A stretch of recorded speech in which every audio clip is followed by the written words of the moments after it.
Since the beginning, the forces of light and darkness have engaged in an eternal war, the great conflict, whose victor will rise from the apocalyptic ashes to hold sway over all creation. To this end, the angels of the high heavens adhere to strict militaristic disciplines. Seraphim warriors strike at the enemies of light with swords imbued with righteous wrath and justice. The angels believe that only absolute discipline can properly restore order to the myriad realms, while the demonic denizens of the burning hells hold that absolute chaos is the true nature of all things. The battles of the great conflict rage across both time and space, often infringing upon the very fabric of reality itself. From the crystal arch at the very heart of the high heavens to the arcane hell-forge of the underworld, the warriors of these eternal realms journey to wherever their timeless conflict carries them. The legendary deeds of the heroes of the realms beyond elicit both veneration and insight. The greatest of these heroes was EXILE, lieutenant to the archangel Tyrael, and bearer of the angelic rune blade Azurath. He once led a fierce attack upon the Hellforge, as the creation of the dark demon blade Shadowfang was nearing completion. His quest was to destroy both wielder and weapon, a charge that he was destined never to complete. EXILE was overcome by the legions of chaos, and tragically was lost to the darkness. His fate stands as testament to the fact that angels and demons alike shall fearlessly enter into any domain, so long as their hated enemies dwell within. Although the great conflict burned hotter and longer than any of the stars in the sky, neither side could gain dominion over the other for long. Both factions sought some way to turn the tides of the war to their favor. With the ascension of man and his mortal realm, the great conflict ground to a mysterious halt. Both armies paused in a breathless stalemate, waiting to see to whose side man would eventually turn.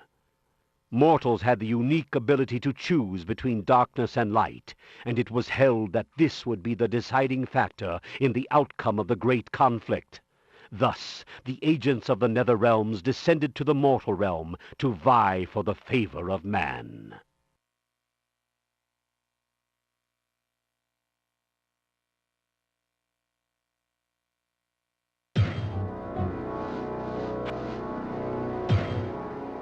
The coming of the great conflict to the mortal realm is known as the Sin War. Angels and demons, disguising themselves while traveling amongst men, attempted to secretly lure mortals to their respective causes. Over time, the forces of darkness discovered that mortals responded much more to brute force than to subtle coercion, and so began to terrorize man into submission. The angels fought to defend humanity against this demonic oppression, but all too often their austere methods and severe punishments succeeded only in alienating those whom they sought to protect. The violent battles of the Sin War occurred often, but they were seldom witnessed by the prying eyes of man. Only a few enlightened souls were aware of the supernatural beings that walked amongst the huddled masses of humanity. Powerful mortals arose and accepted the challenge of the Sin War, allying themselves with both sides in the great conflict. The legendary deeds of these great mortal warriors served to earn both the respect and hatred of the netherworlds. Although lesser demons kneeled before those possessing power and strength, they also cursed the very existence of mortal man. Many of these fiends believed that the deadlock brought about by the emergence of man was a perverse offense to their higher role in the great scheme of things. This jealousy of man led to harsh, atrocious acts of violence by the demons against the mortal realm. Some men learned of this deep hatred and used it against the denizens of the underworld. One such mortal, Horazan the Summoner, delighted in summoning demons and then breaking them to his will. Horazan, along with his brother Bartuk, were members of the Eastern Mage clan, known as the Visurai. This mystic clan studied the ways of demons and had catalogued their lore for generations. Empowered by this knowledge, Horazan was able to take the work of the Visurai and pervert it for his demented purposes. The denizens of hell sought revenge against this bold mortal, but Horazan managed to keep himself well protected within his arcane sanctuary. Bartok, the brother of Horazan, was eventually lured to the side of darkness. He was granted exceptional strength and longevity, and fought alongside the legions of hell against the cursed Viserai, and eventually his own brother during the Sin War. Although Bartok was renowned amongst the warriors of many realms, his dominance in battle came with a terrible price. An insatiable lust for mortal blood pervaded his every thought and deed. Bartok soon became as fond of bathing in the blood of his enemies as he did of shedding it, and in time he came to be known only as the Warlord of Blood.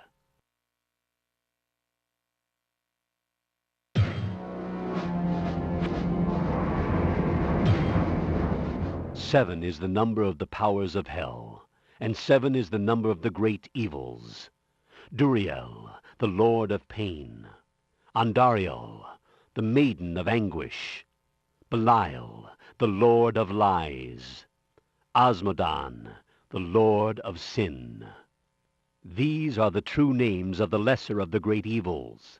For ages uncounted, each have ruled over their own domains within the burning hells, seeking absolute dominion over their infernal brethren. As the lesser four continuously vied for the control of those forces that dwelled within their realms, the greater three held absolute power over the whole of hell.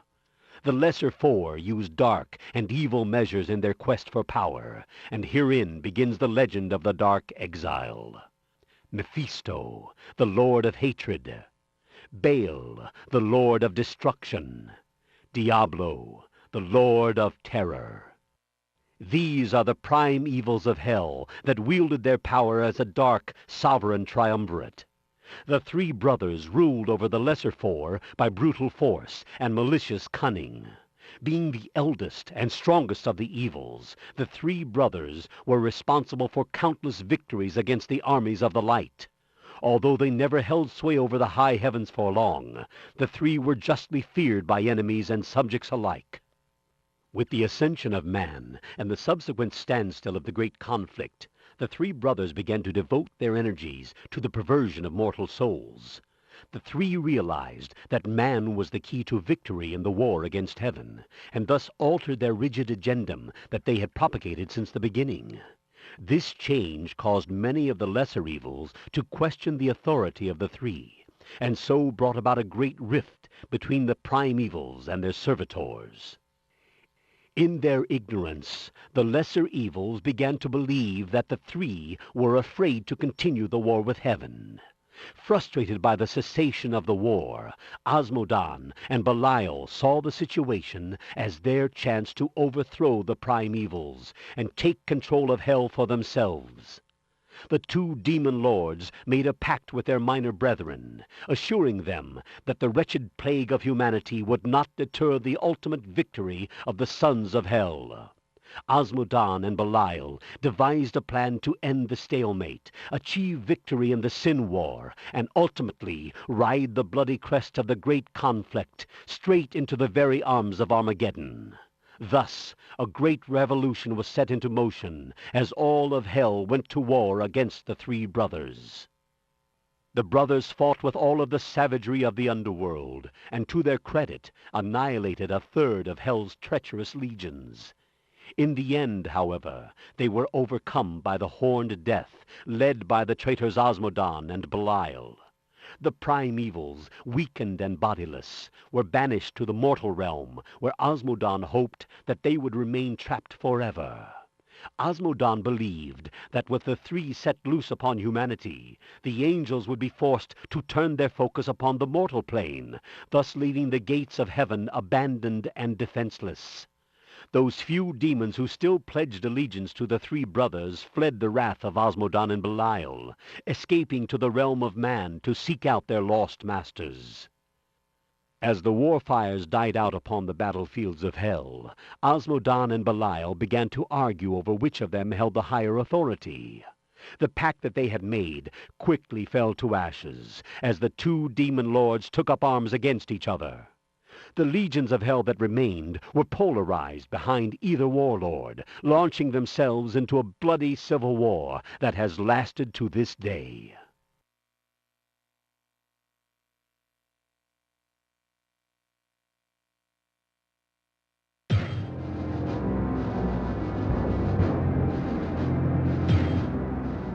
Seven is the number of... In the ancient days, before the rise of the Western empires, the dark and terrible entities known as the Three Evils were exiled to the world of man. These eternal entities wandered throughout the waking world and fed upon the lusts of men, leaving chaos and attrition in their wake. The evils turned father against son and prompted many great nations into brutal and petty wars. Their exile from hell left them with an insatiable hunger to bring suffering and pain to all those who would not kneel before them. And so the three brothers ravaged the lands of the Far East for countless centuries. Eventually, a secretive order of mortal magi was gathered together by the enigmatic archangel Tyrael. These sorcerers were to hunt the three evils and put an end to their vicious rampage. The order, known as the Horadrim, consisted of wizards from the diverse and numerous mage clans of the East. Employing disparate magical practices and disciplines, this unlikely brotherhood succeeded in capturing two of the brothers within powerful artifacts called soul stones. Mephisto and Baal, trapped within the swirling spiritual constraints of the soul stones, were then buried beneath the dunes of the desolate eastern sands. The powers of hatred and wanton destruction seemed to diminish in the east as a nervous peace began to settle over the land. Yet for many decades the Horadrim continued their grim search for the third brother, Diablo. They knew that if the Lord of Terror was left untamed, there could never be any lasting peace within the realm of humanity. The Horadrim followed in the wake of terror and anarchy that spread throughout the western lands. After a great battle which claimed the lives of many brave souls, the Lord of Terror was captured and imprisoned within the last of the Soul Stones by a group of Horadrim monks led by the initiate Jared Kane. These monks carried the cursed stone to the land of Khanduras and buried it within a secluded cave near the river Talsand. Above this cave, the Horadrim constructed a great monastery from which they could continue to safeguard the soul stone. As ages passed, the Horadrim constructed a network of catacombs beneath the monastery to house the earthly remains of the martyrs of their order. Generations passed in Khanduras, and the numbers of the Horadrim slowly dwindled.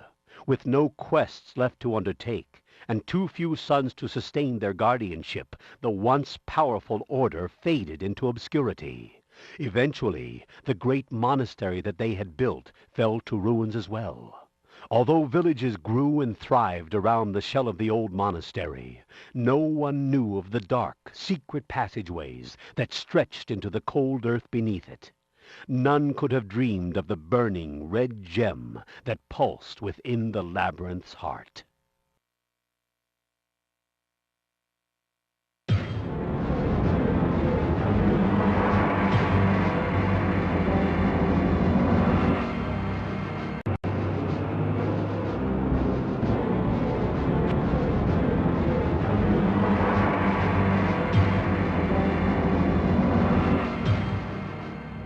Years after the last of the Horadrim had died, a great and prosperous society grew in the lands of the West. As time wore on, many Eastern pilgrims settled in the lands surrounding Khanduras, and soon established small, self-contained kingdoms. A few of these kingdoms bickered with Khanduras over holdings of property or routes of trade.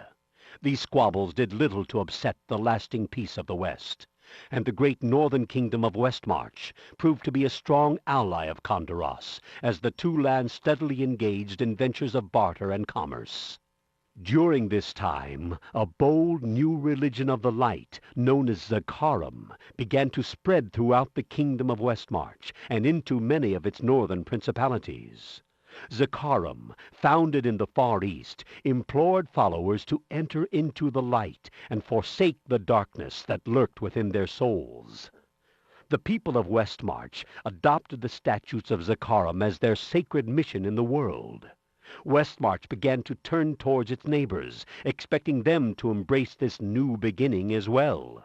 Tensions rose between the kingdoms of Westmarch and Khanduras, as the priests of Zakarum began to preach their foreign dogma, whether they were welcomed or not.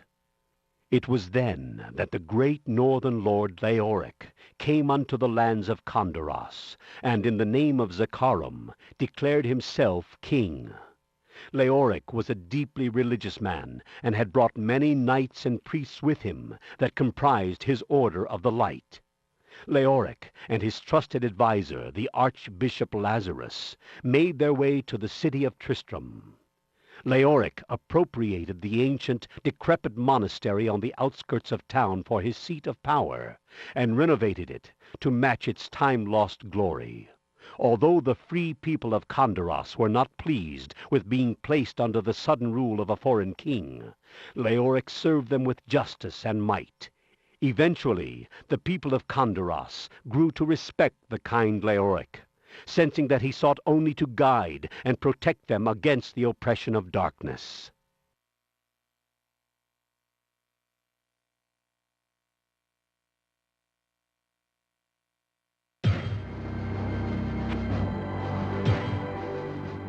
Not long after Leoric took possession of Khanduras, a power, long asleep, awakened within the dark recesses beneath the monastery. Sensing that freedom was within his grasp, Diablo entered the nightmares of the archbishop and lured him into the dark subterranean labyrinth. In his terror, Lazarus raced throughout the abandoned hallways until he at last came to the chamber of the burning soul stone. No longer in command of his body or spirit, he raised the stone above his head and uttered words long forgotten in the realm of mortals. His will destroyed, Lazarus shattered the soul stone upon the ground. Diablo once again came into the world of man. Although he was released from his imprisonment within the soul stone, the Lord of Terror was still greatly weakened from his long sleep and required an anchor to the world. Once he had found a mortal form to wear, he could begin to reclaim his vastly depleted power. The great demon weighed the souls residing in the town above, and chose to take the strongest of them, that of King Leoric. For many months King Leoric secretly fought the evil presence that twisted his thoughts and emotions. Sensing that he had been possessed by some unknown evil, Leoric hid his dark secret from his priests, hoping that somehow his own devout righteousness would be enough to exorcise the corruption growing inside him. He was sorely mistaken. Diablo stripped away the core of Leoric's being, burning away all honor and virtue from his soul. Lazarus, too, had fallen under the sway of the demon, keeping close to Leoric at all times. Lazarus worked to conceal the plans of his new master from the Order of Light, hoping that the demon's power would grow, well concealed amongst the servants of Zakarum. The priests of Zakarum and the citizenry of Khanduras recognized the disturbing change within their liege. His once proud and rugged form became distorted and deformed. King Leoric became increasingly deranged and ordered immediate executions of any who dared to question his methods or authority. Leoric began to send his knights to other villages to bully their townspeople into submission. The people of Khanduras, who had once grown to see great honor in their ruler, began to call Leoric the Black King. Driven to the brink of madness by the Lord of Terror, King Leoric slowly alienated his closest friends and advisers. Lochdonan, captain of the Knights of the Order of Light, an honored champion of Zakarum, tried to discern the nature of his king's deteriorating spirit. Yet at every turn the Archbishop Lazarus would waylay Lochdonan and admonish him for questioning the actions of the king. As tensions grew between the two, Lazarus charged Lochdonan with treason against the kingdom. To the priests and knights of Leoric's court, The prospect of Lochdonan committing treason was ridiculous. Lochdonan's motives were honorable and just, and soon many began to question the reason of their once beloved king. Leoric's madness was growing more obvious with each passing day. Sensing that the advisers of the court were becoming increasingly suspicious of foul treachery, Lazarus desperately sought to contain the eroding situation. The Archbishop masterfully convinced the delusional Leoric that the kingdom of Westmarch was plotting against him, secretly planning to dethrone him and annex Khanduras into its own lands. Leoric flew into a rage and summoned his advisers to his side. Manipulated by the Archbishop, the paranoid king declared a state of war between the kingdoms of Khanduras and Westmarch. Leoric ignored the warnings and admonishments of his advisers, and the royal army of Khanduras was ordered to the north to engage in a war that they did not believe in. Lochdonan was appointed by Lazarus to lead the armies of Khanduras into Westmarch. Although Lochdonan argued against the necessity of the coming conflict, he was honor-bound to uphold the will of his king. Many of the high priests and officials were forced to travel to the north as emissaries on errands of diplomatic urgency as well. The desperate ploy of Lazarus had succeeded in sending many of the king's more troublesome advisers to their certain deaths.